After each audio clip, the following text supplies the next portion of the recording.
Well, hey there, friend. Welcome back to another episode of Artworks for Teachers. I'm your host, Susan Riley, and today we're talking all about ed tech. I am joined on the show today by Adam Hyman, who is a veteran media arts technology teacher in New York who empowers students to create in a way that challenges them, fulfills them, and reflects the world around them. He is also the host of the Classroom Dynamics podcast, where he provides free PD on ed tech for teachers all around the world. In today's episode, we're going to be chatting about this incredible journey that he's been on that leads him into being a tech teacher for almost 25 years now at the same school. And you're going to hear how working for the Mets led him to this incredible journey as a teacher. You're not going to want to miss this episode, so I'm excited to introduce you to Adam. Without further ado, let's go. Well, hey, Adam, thank you so much for joining me today. Absolutely. Excited to be here. Thanks for having me on. Of course. So for those who may not know about you or your background, can you share a little bit about yourself, your background, and how you found your way into the world of education and technology? It's so strange how I found my way into the world of education and technology. Let me tell you, it's such a Forrest Gump kind of story. I've been teaching, this will be my 25th year teaching. But prior to teaching, I actually went to school originally to be in television. I wanted to be on television or on the radio. So it's ironic that I'm doing that now with the Classroom Dynamics podcast and being in education and doing some things that actually are related to television and radio and broadcasting. But long story short, I worked at the Geraldo Rivera talk show for just a few months. I was only making about $19,000 a year. I love telling this story because it's so unbelievable. And a friend of mine who went to Hofstra University with me, he went for business. He couldn't find a job. It was 4 or 5 months already. He couldn't find a job. He went back to their job placement office and stumbled upon an opening for the New York Mets as a videographer scout. So you had to know baseball and you had to be in television and you had to know a little bit about baseball. And he said, you got to go for this job. You're going to love it. It's like right up your alley. You love baseball. You love the Mets.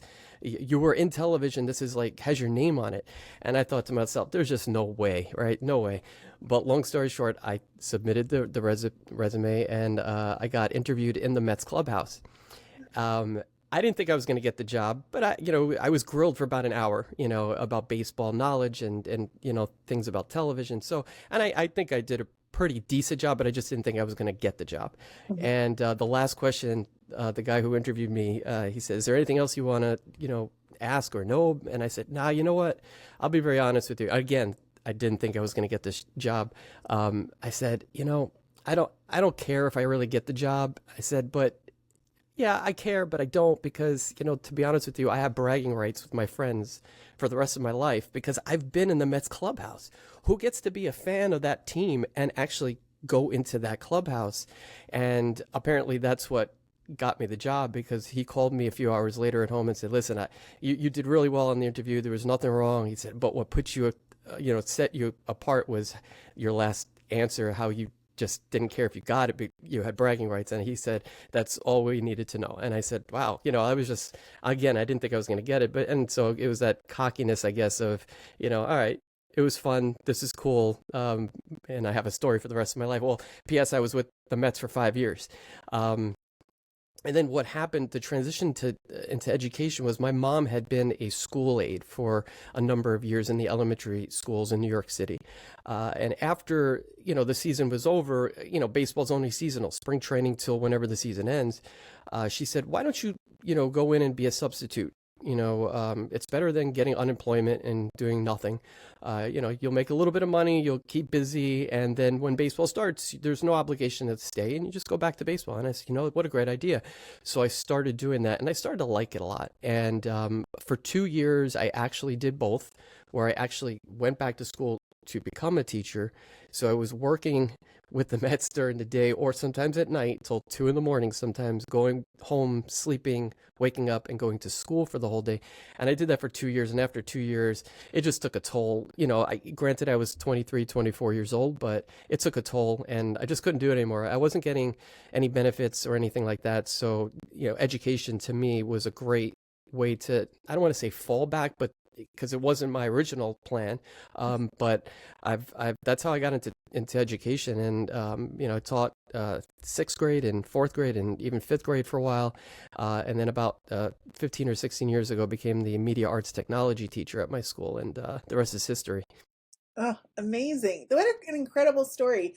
And so many twists and turns, which I think, so many people think that you start as an educator and you kind of make this your veteran career forever. But no, there's so many different ways that you can enter and kind of find your way into the field, which I love that story. That's great.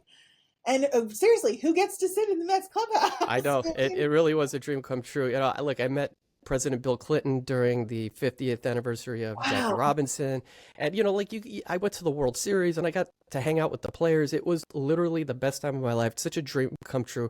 You couldn't ask for anything more. But that's all it was. It was a dream come true. And then once the dream started to fade a little bit, I had to become more of a reality person and get into the quote unquote real world. Yeah. Because that really wasn't the real world for me. Yeah. Yes, but you get to bring that wonderful experience now to all your students as well. So you have been at your school for 25 years now, right? Okay, Um, correct. what has kept you excited and motivated to stay at that school? So many teachers are struggling with staying right now. So what has been the secret for you? Yeah, most teachers do leave the profession now. A few years ago it was within the first 5 years. Now it's actually in the first 3 years sometimes that people are leaving. I like my school. I like where we're located. I like the people we work with are great. The families are always supportive. So it's not a school where you feel like you're being run out. And the technology, because I'm in technology and always used technology, even when I was not a technology teacher. When I was in fourth, fifth, and sixth grade, I was using laptops with the kids. I was creating a class website so that they can go to have all this stuff before Google Classroom was very popular. You know, I think being in technology, even now as a teacher, there's so much technology at everyone's fingertips that Mhm. there's always something new. There's always something fun and engaging you can bring into lessons with your kids. Whether it's a project, whether it's creating something in Canva, a timeline or a poster, there's always something that really can enhance what you're doing as a teacher. And I think that's what keeps me going for now. I could technically retire in 5 years and probably will after 30. That's a nice career. But it does allow me to keep things pretty fresh. Just that the idea of what's new this year. Technology is exploding. Now with AI, it's opened up a whole new world. Yeah. It's really opened it up to the point where you can say, okay, I can make this fun, and that's where the days kind of go by and fly by. Yeah, and I really appreciate that because some people find that kind of rapid change to be frustrating or scary because they can't repeat lessons from previous years, right? Because technology becomes outdated. But I love how you really approach this with the idea that of a fresh mindset of being able to kind of open up a Christmas gift, Yeah. every year because it's something new. So, as a tech media teacher, what are some specific ways that you use technology to make learning come alive for your students?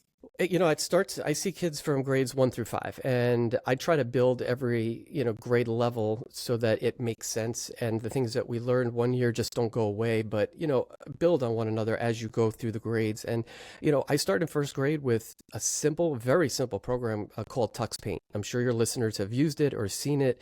It Mhm. is the most perfect program to use with first graders, even kindergarten, because it teaches them the basics of, what certain icons do, what the computer's going to do if you use that particular, tool. It opens it up to engagement and, exploration and creativity beyond belief because it is digital. And let's be honest, I say this all the time, let's be honest. You put a kid in front of a computer or screen and it's kind of like a horse with blinders. That's all they see. I once did a coding lesson where the kids were pretty much, they got to the point where they were all on their own. I was sitting with someone on the floor working on one of their programs, and the superintendent and the principal stepped in. I had no idea. The kids had no idea. And I turned around and I was like, oh, Dr. Brian, oh my God. Like, I didn't realize you were standing here. And oh, we've been here for 5 minutes. And I was like, wow. And she said, yeah. And she's like, this is the perfect 21st century classroom.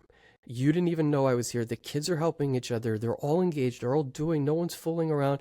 This is fantastic. What did you do to get them to? And, of course, I gave a whole song and dance, but honestly, it was a computer. They're so into it. They love using it no matter what the age. I tell everyone the story of my daughter when she was about 2 years old. I brought home my first iPad and she got into it. And I said, how did you get into my iPad? And I locked it and she preschool. I mean, not even, she's 2. She clicked my passcode and got in. And then, so the hand-eye coordination, just the ability to understand how it works. You and I, we were not born into this. We kind of had to learn it as it came through. And that's the story for most teachers, except if you're a new teacher. If you're a new teacher within the last maybe 5 years, this is something you kind of grew up with. So using technology should be a lot easier to, just incorporate it into lessons than maybe someone who is a veteran who's been around for 30, 35 years.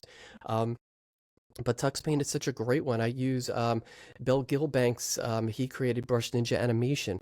What a great program, a free program online to use for anything. You want to show, the life cycle of a butterfly, you can create an animation.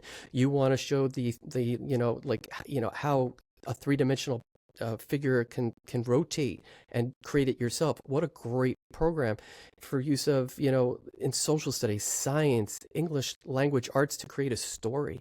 There's so much you can do. So I try to always keep this relevant in terms of what they're learning with their general regular classroom teachers, but to bring in what I can bring in and then just start lifting that level so that they really start to get into it to the point where they're embedding themselves in those lessons that they did and that learning. So, and I think that's just the way I see it.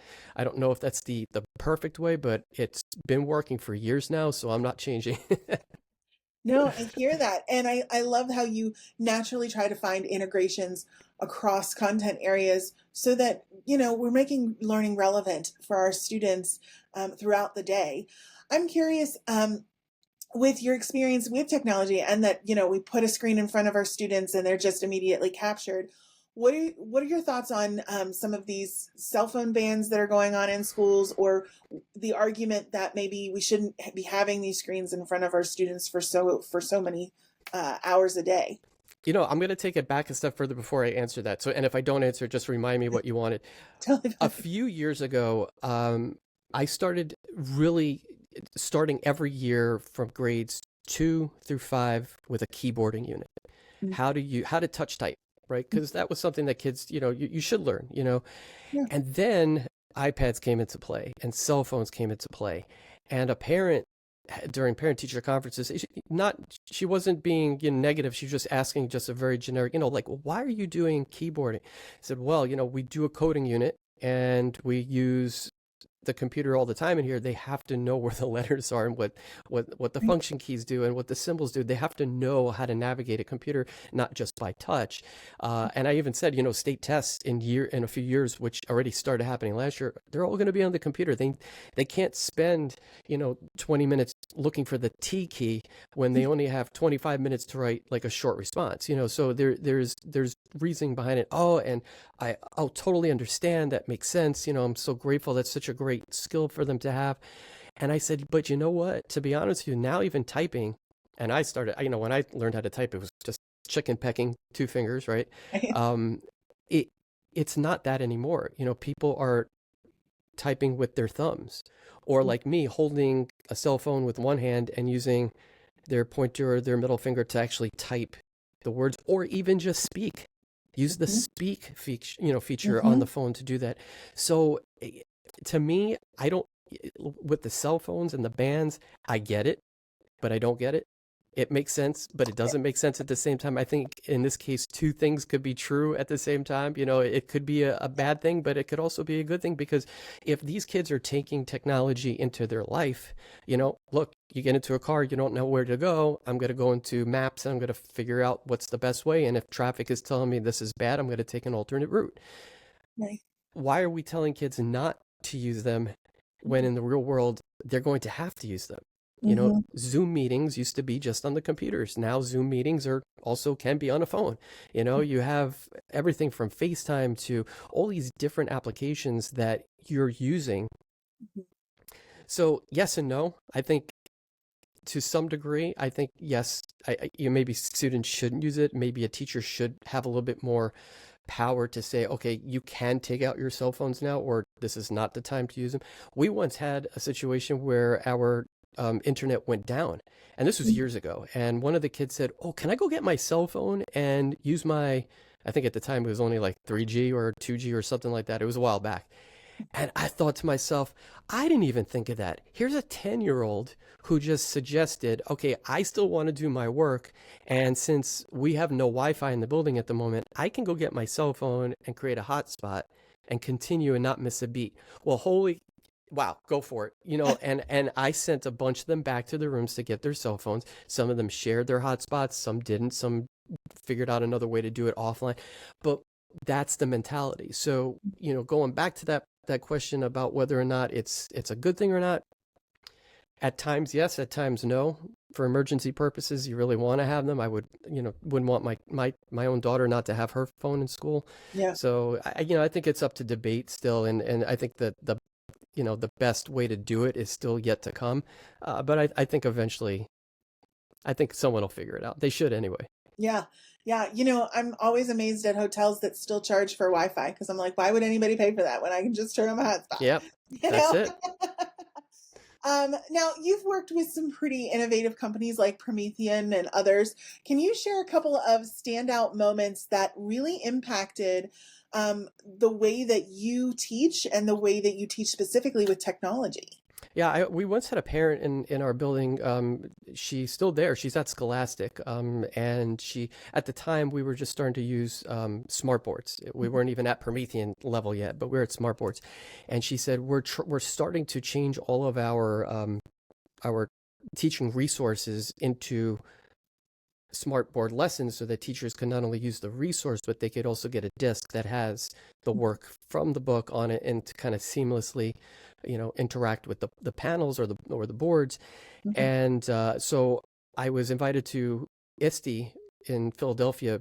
This might have been 2012, and I was asked to demonstrate someone else's work Mhm. from a book that they had done. And, you know, they sent it to me and I looked it over and I found a couple lessons and I did a demo. Unbeknownst to me, the author of the book was sitting in the front row. I had no idea. Wow. And afterwards, she was the author and editor from Scholastic. And afterwards, she came up to me. She said, you know, introduced herself. This is who I am. You just did my lesson. That was fantastic. I didn't even think about how you did it, how the other teachers would do it. And she said, did you ever think about writing a book? And I said, no, I honestly, I haven't. And she said, think about some topics. And we ultimately decided upon managing the digital classroom, which came out a year later. Mhm. So that was a big change because it was just now, I wasn't so much in the classroom teaching the kids. Now I was in the classroom teaching the kids, but also creating things that teachers technically around the world at the time could do and use in their classrooms. And I thought that was just a whole different perspective and a whole different way to look at it. And that lens was totally eye-opening because it did make me think, okay, well, if I'm doing it in my classroom this way, is that also going to work for someone who's in England or someone who might have a different standards-based curriculum in Australia? And I had to really start to think about that and build it so that it would be multi-layered like that. And that led me to Promethean, which led me to Logitech, which led me to Classroom Dynamics, the podcast that I do now. So, you know, it's crazy. That's why I say when it was such a Forrest Gump moment back with the Mets, it's that Forrest Gumpian stuff has actually continued to some degree. And I'm always thinking, what's next? What's going to happen next? It's kind of cool. Yeah. And similarly, that's very similar to how I started this organization. I was actually a music teacher at the time, and we were going through arts integration. I was just using our site to document, this is what's working and what's not, and thinking about that. You're right. It does shift how you look at education beyond just your own classroom, and I think we're all so much luckier to have you do that, right? Because you're saving us steps and you're sharing ideas. And I think that's the brilliance of where our world is headed, is having that open sharing network of community. Now, you've talked about your podcast a couple of times now. Can you tell us more about what you cover on the show and more about where people can find that podcast? Because I would love for them to listen to that as well. Yeah, thank you. It's Classroom Dynamics. It's sponsored by Logitech. They are the ones behind the show. They're the ones who actually approached me to do it. And ironically enough, I originally had said no to them when they were asked me. It was a year ago in June, and I said, we just finished the school year. It was a rough year. It was the first really good, solid year back since the pandemic, and I was just like so burnt out. And they were like, "Well, can you try?" And I was like, thank you, but thank you for thinking of me. I think it's a great idea, but I don't think I have it in me now. Well, and then the answer was, well, can you try 3? I said, okay. They twisted my arm over a couple of weeks and can you try 3? We did 3, and the response was so good that they wanted me to do 5 more. And that started to lead into finish up that season, which ended up then season 2, which was the spring. And now we're gearing up for season 3 coming out. And it's all worldwide ed tech professional development.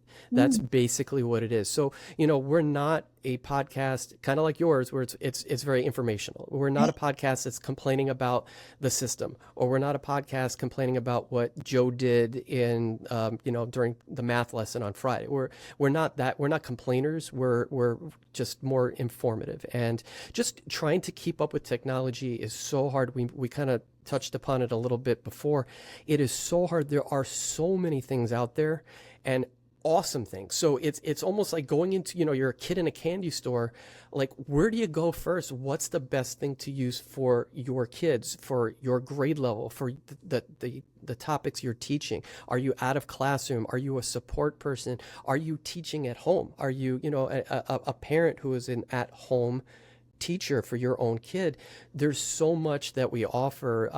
We've done everything from scratch coding with Elaine Atherton. We did have, and these are my 2 favorite ones. We did have, I mentioned already, Tux Paint. Ben Gilbanks was on. He's the creator of the open source Tux Paint. We had Bill Kendricks on from Brush Ninja Animation. We've had Dr. Nadine Embry on. She's from Minecraft. So we're trying to bring this sense of like professional development, because we have to be honest, and I think your listeners are probably going to all shake their head in unison when I say this, but professional development is so hard to come by, especially on a consistent level. There are some schools, they offer professional development, but it's just, let's get through the 45 minutes or the hour. Go plan, work together. There's your professional development. That's not professional development. Professional development is developing your professionalism in what you're doing. And so what we're trying to do is bring this whole sense of, where can I go? What's going to be free and easy? What is something that is going to work for me, and integrate with some of the platforms I already use, like Google Classroom and things like that, so that it just lifts the level of everything that you're doing in a classroom. That is, honestly, I think the bottom line for every teacher. You don't want to get stagnant. You don't want to become boring. You want to engage those kids, because let's face it, engagement also leads to better behavior.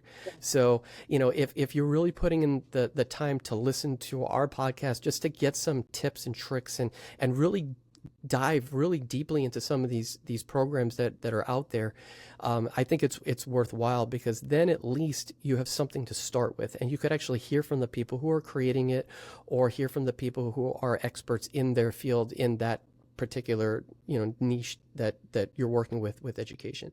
So that's what we do. It's all, like I said, worldwide professional development. Up until now, in our first year, we've already been listened to in 67 countries and almost 700 cities around the world. It blows my mind, because going back to last year, it was, no thanks, I don't think I want to do this. So go figure, right? Right? It's crazy how the world works. That is so true. You just never know what is right around the corner waiting for you. I'd love that. We're going to put the link to your show in the show links here as well, so that people can find it, subscribe, and listen. But before we go, you've had so many different experiences, from leadership to awards to like just these amazing opportunities, right? Where, from your perspective, and given all of those experiences, where do you see the future of ed tech going, particularly with AI becoming more common? That is such a great question. I don't think, if I had a crystal ball, it'd be pretty good to answer that question. I don't know. It's just the rate of compounding advancements that are happening are just almost to the point where it's like, okay, if you don't put in that effort to keep up, you are going to fall behind. Like the biggest thing with AI, you've heard this one probably before, AI is not going to replace a teacher. Let's be honest. It's not going to happen, maybe in 100 years. I could totally Yeah, see that possibly, but that's like Star Trek beyond science stuff. right. But, if you're not using AI, you're not learning how to use it, how to create effective prompts to just help you manage your time or to do something for you that, puts you in two places at once or three places at once sometimes. If you're not using it, then AI won't replace you, but someone who knows how to use AI will replace you. Yes. That's the bottom line. So, for all new teachers out there, for all teachers that are seasoned, for all teachers that have been veterans for 25, 30 years like myself, if you're not using it, you are going to fall behind. I think the future of education, if you just look back, forget about the future, look back the last 3 or 4 years. I think the pandemic had a lot to do with speeding up the process because let's face it, the pandemic happened, everyone panicked, we stayed home for months. I actually taught at home from my basement using a Promethean panel that was sent to me during the pandemic for 6 months. Wow. It was crazy. I became like a test subject with Promethean to kind of see if that would be something that futuristic kind of classrooms would. There were parents that thought that I was still in school because I was standing in front of a panel. And so, yeah, could I do my job at home? 100%. Did it for 6 months. I did it very well. I know there were some teachers that had a hard time with it. I know there were some teachers that would never want to go back to it. If I had to, could I? Yes. I don't want to, but it wasn't, to me as a technology teacher and being so immersed in technology, I didn't skip a beat. I felt like I was just doing the same thing I was doing, just the kids physically were not with me. I could Yeah. still do everything else. But the pandemic, I think, just put such a fast forward, skip ahead feel to it that, Zoom meetings and, just using classroom websites and Google Classrooms and digital everything. Yeah. Now with AI, I think everyone is really trying to jump on that bandwagon because obviously, they want the business. And let's face it, education is a business, whether you like it or not, it's a business. Yeah. You might be in it for the kids and you might be in it because this is where your heart is. But Yeah. we have to, let's be honest, it's a business. And, so companies are vying for teachers to use their material because of that. So, Hmm. I think if you look at it, AI is going to change the way everyone does everything. If I need something really quick, I could actually go to ChatGPT and ask it to create, a 5 question or a 10 question multiple choice, quick assessment on the basics of keyboarding Yeah. or a program that we're using. And it will 99.9% of the time, it's done a great job. I might have to tweak a little bit here or there, but if I need a time saver right then and there, boom, I can do it. And Yeah. I think that's where it's going to go because even teaching kids, there's a lot of talk now that, computer science and STEM was a big push a couple years ago, and there were mandates to that. I have mandates to do, right, computer safety. I have to do Yeah. computer safety lessons, how to stay safe online. One of my state mandates is a keyboarding unit. I was doing keyboarding before it was mandated. Now it's mandated. All Right. these things that I have to do now, computer science, have at least one computer science program unit per grade every year. I have to mandate and check a box and click submit every year at the end of the year. I think AI and teaching kids how to use AI is going to be just important down the road. I've already done PD workshops for my teachers in my school and my administrators who are sitting there listening to how this is going to work because they want to know how to use it effectively. They don't want to fall behind either. They're doing a different form of the job, but they're still doing the job. So how do you do that effectively, quickly, efficiently? Unfortunately, AI is going to have to become part of your repertoire. Otherwise, you're definitely going to feel the pinch. And I wouldn't even go as far to say in a year or two. I would say in a couple of months, if Yeah. you're not using it, you're going to feel the pinch. Yeah, 100% agree. We've also done PD for teachers with AI and just the possibilities. As long as you know how to create the prompts, how to get really focused with it, the possibilities are really endless for the ways that you can use it and save yourself a ton of time. So I'm so glad that you brought that up and that you shared like the positives. There's so many, so many people who talk about the negatives of AI, but there's got to be so many positives as well while we're wrapping our heads around all of the other things that come with that. So I appreciate. One of the things that you just mentioned is one of the positives is higher order thinking skills, because Yeah, if you're not using those higher order thinking skills to prompt effectively, you're not going to get the output that you're looking for. So exactly. the thinking process is different. It's like telling a computer what you want from it. I want this and that, and be sure to also include this and that, and don't forget to Yep. the idea of how you actually have to think that for a kid is going to be a whole different process in the future, even for the teachers, than it is now, for sure. 100%. 100%. Well, Adam, this has been such an enlightening interview. Thank you so much for sharing all of these ideas with us today. Where can people stay in touch with you and find out more? You could just follow us on Classroom Dynamics. You can find us on all the podcast platforms, Apple Podcasts, Spotify, the whole gamut. We're on all of them. You could also find us on Twitter at Class Dynamics, and we're also on Instagram at Classroom Dynamics Podcast. So hope you'll join us and get ready for a great season coming up. Wonderful. We'll be sure to put those in the show notes as well. Thank you so much for your time today and for sharing so much about tech with us. Absolutely. It was a pleasure. I had a great time. Wonderful.